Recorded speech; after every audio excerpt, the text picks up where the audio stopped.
వైసీపీకి సంబంధించిన మాజీ ఎమ్మెల్యే బొల్లా బ్రహ్మనాయుడు మీద కొద్ది రోజులుగా కొన్ని ఆరోపణలు అయితే వినిపిస్తున్నాయి.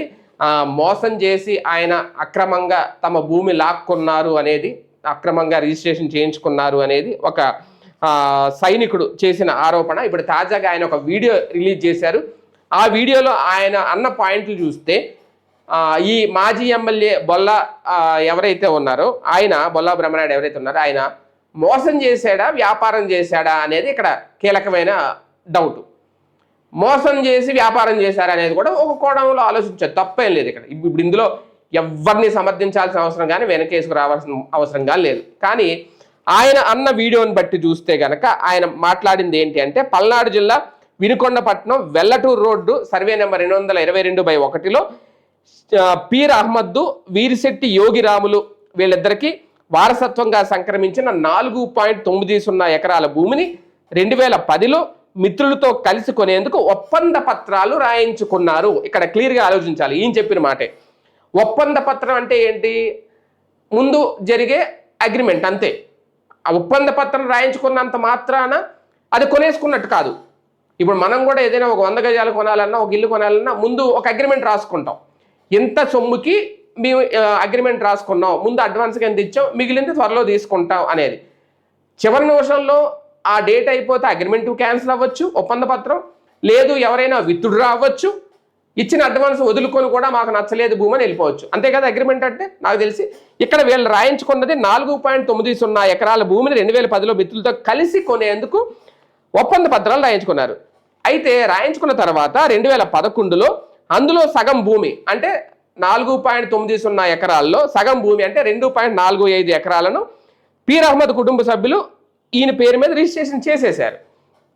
అయితే ఇంకా మిగిలిన సగం ఏదైతే ఉందో అది రిజిస్ట్రేషన్ చేయలేదు. చేసేలోపు వీళ్ళు చనిపోయారు.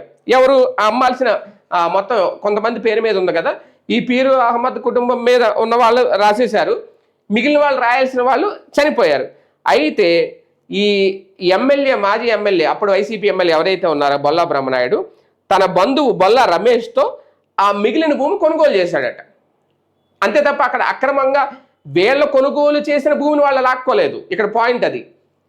వాళ్ళు కొనుగోలు చేయకుండా వాళ్ళు కొనుగోలు చేయాల్సిన భూమికి సంబంధించి ఆయన చనిపోతే వాళ్ళ బంధువులతో ఈయన కొనుక్కున్నాడు వాళ్ళ దగ్గర డబ్బులు ఇచ్చి.